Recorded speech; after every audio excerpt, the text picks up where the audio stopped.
su conflicto, ya sea haciendo un convenio o buscando principalmente que se reconcilien, ¿verdad? Y después de ahí, si no pasa eso, se abre el periodo probatorio por 10 días para que ofrezcan sus pruebas, y después de ahí se admiten las pruebas y se señala una fecha de audiencia en la que se desahogan. Si se terminó de desahogar todo, se turna para sentencia y concluye el juicio con una sentencia, ¿verdad? Licenciada Vanessa, para que el teleauditorio tenga conocimiento, si alguna de las dos partes quiere divorciarse o en el supuesto que estén de mutuo acuerdo, ¿pueden acudir al juzgado familiar a solicitar el divorcio o tienen que hacerlo mediante un abogado? Lo tienen que hacer mediante un abogado que le presente, como dijo su señoría, una demanda por escrito con los documentos fundatorios de la acción. Y pues ya presentada, firmada por el abogado, se le da trámite en el juzgado. Ok, perfecto. Una pregunta que el teleauditorio nos ha comentado mucho por teléfono y por Facebook y por Twitter. ¿Qué pasa si el demandado no contesta la demanda? Pues mire, aquí se le da un término, por tratarse de un juicio de divorcio, se le da un término de 9 días para que dé contestación a la demanda. En ese término, corriéndose el término, si no contesta, pues prácticamente se va rebelde el demandado.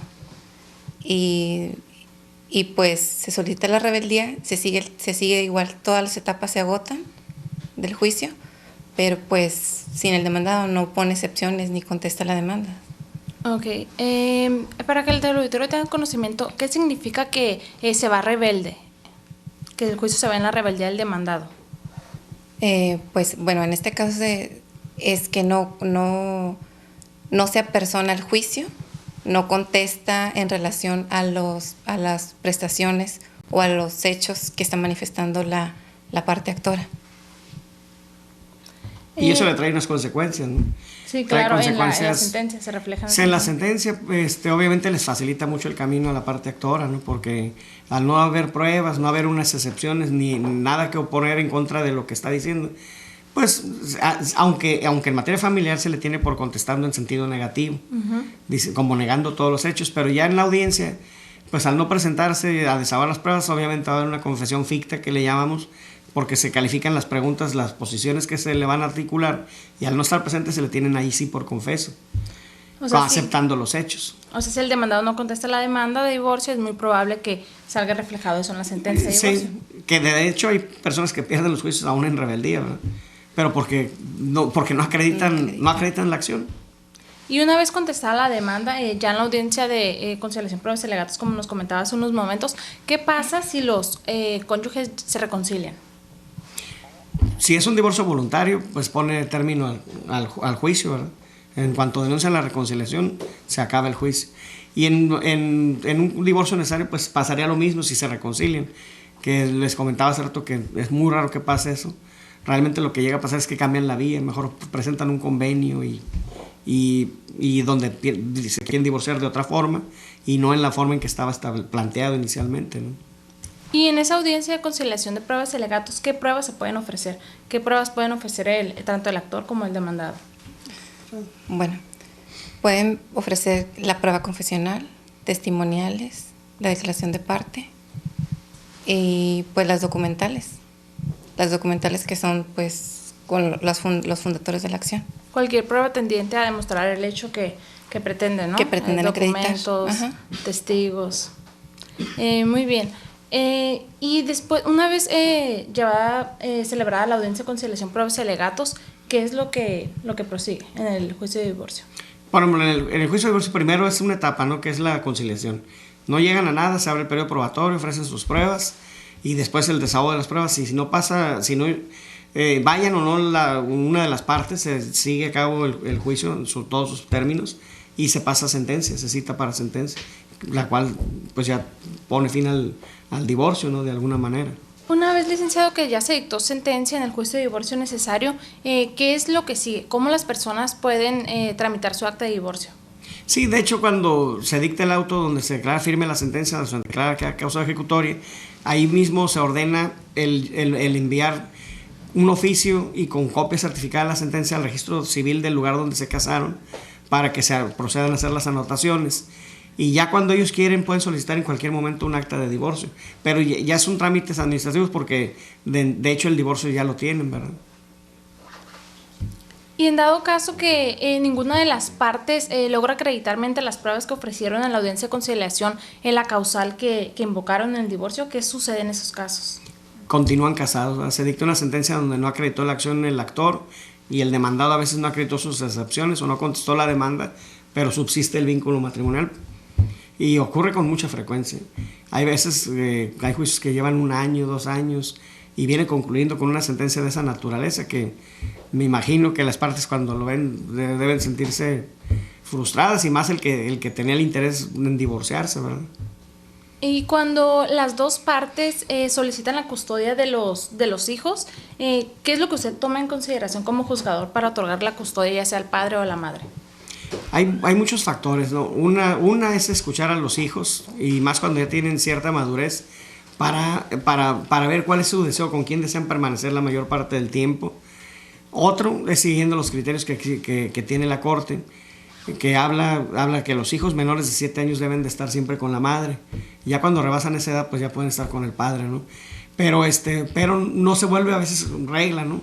Y también dependiendo las causales de divorcio y dependiendo de la situación en que quedan. Por ejemplo, hay causales de divorcio, como les comentaba hace rato, el adulterio, que el artículo 280 en las reglas que tiene, la regla primera, establece que quien incurre en esta causal, y en esta vienen como 6 causales, va a perder la patria potestad, y dice, y no va a ser recuperada por el cónyuge culpable, ni a la muerte del cónyuge inocente, ¿no? Entonces traen una trascendencia ya obsoleta para mí, ¿verdad? Que se debería reformar desde hace mucho tiempo, pero pues realmente no se ha atendido mucho esta parte del código. Entonces estamos hablando de que ahí pues el hijo es el que pierde, porque al final de cuentas va a perder. Si la madre no tiene la conciencia de permitirle, aun cuando ella ejerza la patria potestad en exclusiva, pero no tiene no tiene el criterio necesario para permitir que el padre pueda convivir con su hijo aún bajo esas circunstancias, si ella quiere no le presta nunca al niño, no va a volver a convivir el papá con su hijo, con las consecuencias graves para el hijo, ¿no? Porque se vuelve una verdadera alienación parental, un síndrome, y auspiciado también por la misma autoridad, porque lejos de que nosotros velemos porque no se dé ese tipo de situaciones, ahí de alguna forma nos volvemos partícipes porque estamos avalando una situación. Sin embargo, esas reglas pues son muy claras, y uno como juzgador no podemos darle una interpretación, tenemos que aplicar como viene el código, ¿no? Como vienen, y pues esas son consecuencias graves. Y en el juzgado familiar que usted honorablemente dirige, licenciado, ¿cuáles son las causales más invocadas por alguno de los cónyuges? ¿Cuáles los divorcios que versan más sobre ciertas causales en específico?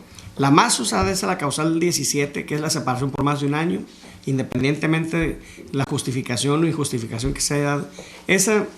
Todos los días entran, no sé, unos 4 o 5 divorcios de ese tipo, diariamente.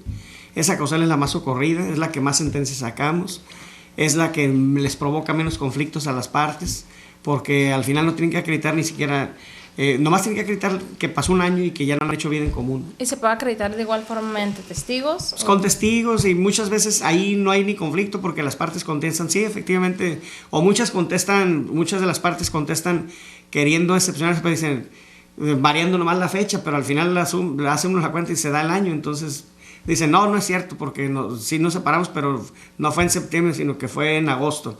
Y ya dice uno, bueno, al tiempo ya pasaron hasta 1 año, 5 meses, ¿no? Entonces, aunque varían ahí, esa es una causal que es raro que no prospere la causal. Esa siempre es muy segura, efectiva, se podría decir. Una vez dictada la sentencia de divorcio necesario, si alguno de los dos cónyuges no se encuentra conforme con la sentencia, siente que se le está violando alguno de sus derechos o siente que es de cierta forma injusta la sentencia, ¿qué es lo que se puede hacer? Pues puede recorrer a interponer algún recurso, que es el recurso de apelación. Y pues ahí ya se iría a otra revisión, que es a segunda instancia. Ok, y ese recurso se interpone también ahí en el También se interpone en el juzgado. Y por cuestiones de tiempo nos tenemos que ir a un corte comercial, pero no se vaya. Regresamos aquí en la presencia de los licenciados.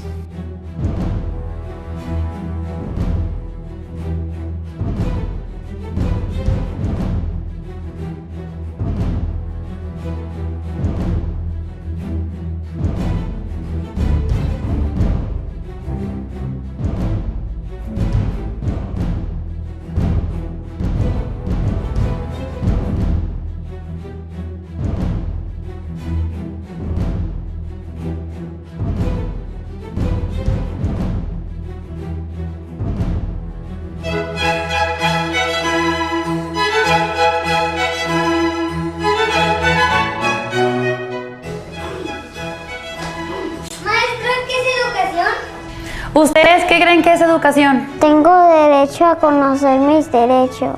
Tengo derecho a que me eduquen sin violencia. Tengo derecho a que mis padres me eduquen respetando mis derechos. Tengo derecho a que me eduquen con amor. Tengo derecho a que mi escuela esté cerca de mi casa. Tengo derecho a saber que la educación es mi derecho. Podré tener muchos maestros en la vida, pero en mi vida tú eres mi único maestro. Enséñame con el ejemplo. En Círculo Infantil educamos a nuestros pequeños en base a los principios de Atención, cariño y respeto. Infórmate y haz valer tus derechos. Disfruta como nunca este verano. Paleta de res, 59.90 el kilo. ¡Qué barato! Plátano portalimón a 8.90 el kilo. ¡Qué barato! Queso Monterrey Jack, 59.90 el kilo. ¡Qué barato! Solo en el Florido, abarrotes y carnes. ¡Qué barato!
Disfruta como nunca este verano.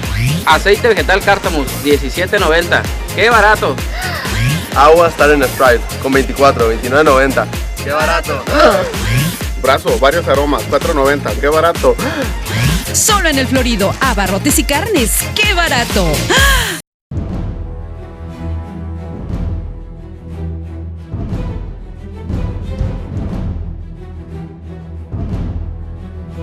Regresamos. Gracias por continuar con nosotros en su programa Cubículo Legal.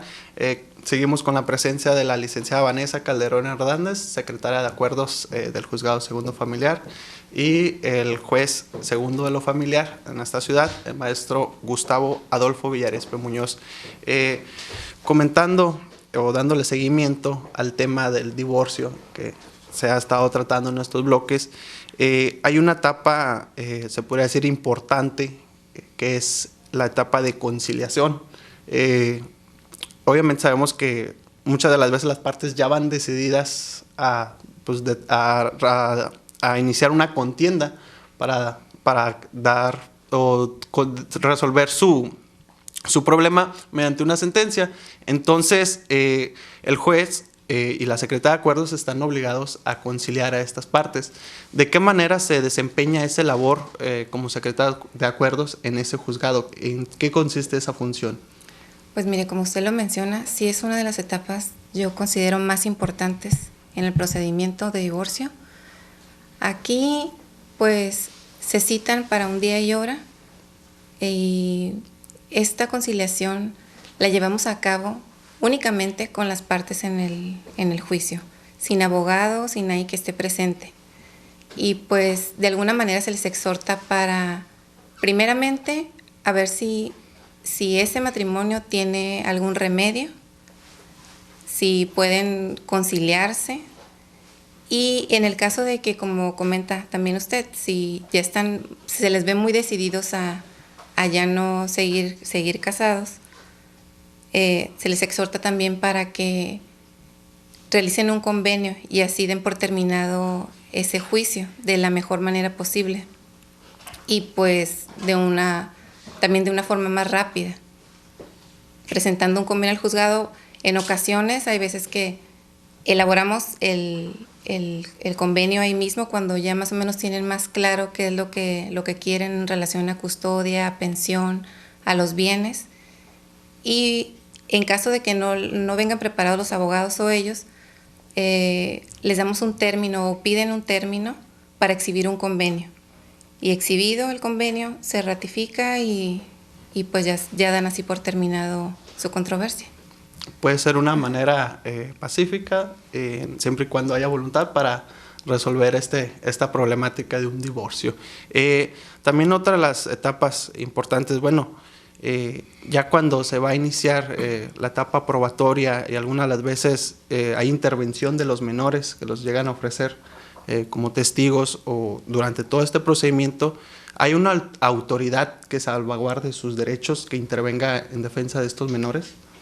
De hecho, los menores a toda costa tratamos de evitar que no vayan en calidad de testigos, porque incluso hay criterios de la corte y todo, ¿no? Que ya es irreparable lo que les pueda pasar a ellos yendo como testigos. Pero lo que sí y que es completamente necesario es escucharlos, pero escucharlos para ver qué es lo que quieren ellos en la medida de lo posible y de la madurez que tengan para